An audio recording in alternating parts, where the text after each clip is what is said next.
I watched the Suicide Squad Isekai show, and I don't know. I had watched a few episodes when it first came out, and I fell off. I had some other stuff going on, so I didn't get around to watching it until just now. I finished it, and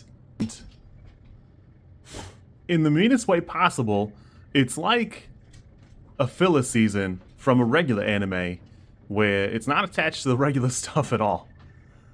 I still enjoyed it, but it's got some problems that it never really manages to overcome, regardless of like budget. The writing just never seems to arrive where it needed to go. I can't say I recommend it personally. It feels like the whole show is having an identity crisis, which is funny because one of the characters, that's like his main thing, is having an identity crisis sometimes, and we spend so much of the time with them and not exploring them in the slightest. Some of the stuff I really like, that I think that if you had to include Clayface, which I don't know why you would pick Clayface for this mission or make him like that, but I think it's good. It's fun. I really enjoyed seeing Clayface when I did because he's got like a lot of the meta narrative, and there's things going on with him that people are addressing it and picking on him and stuff like that. I like that. I think it's good. Where I think Rick Flag is the biggest industry plant as a character I've ever seen because there's nothing about him that seems even remotely like he could control these people, and he's just physically there.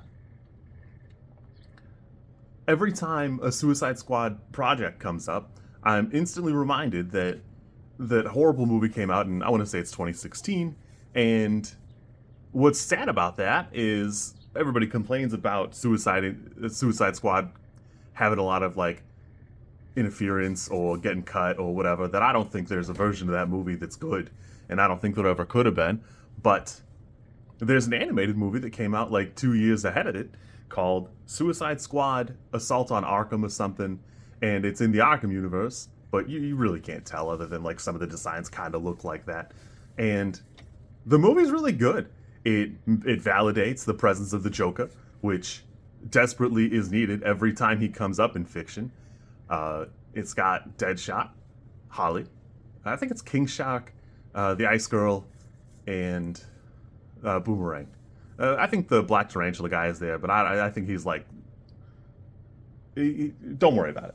Anyways, the whole movie is really good. It's got a good narrative. The whole thing fits together well.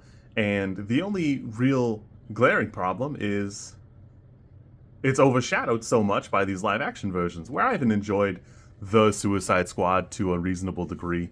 I think it's a good film, but it's not everything it needs to be to make this a super fun project, which the Isekai, like, there's just so many reasons for this to succeed because it can be so good.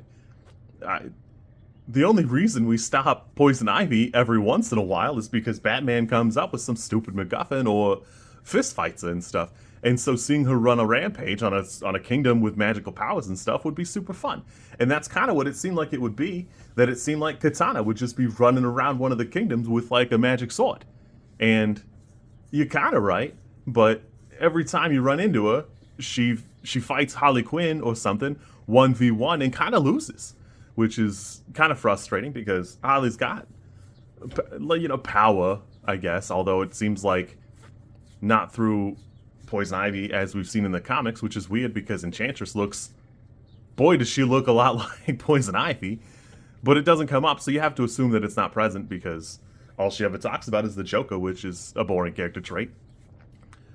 Even like every time the characters are alone, they're complaining about society and yapping about that, and then they instantly validate the way everybody treats them, whether it be torturing somebody or acting like dicks to like the royalty or whatever, which I can empathize with. I enjoy that, but even they seem like a little bit bipolar while the show is going on, which is like kind of corny.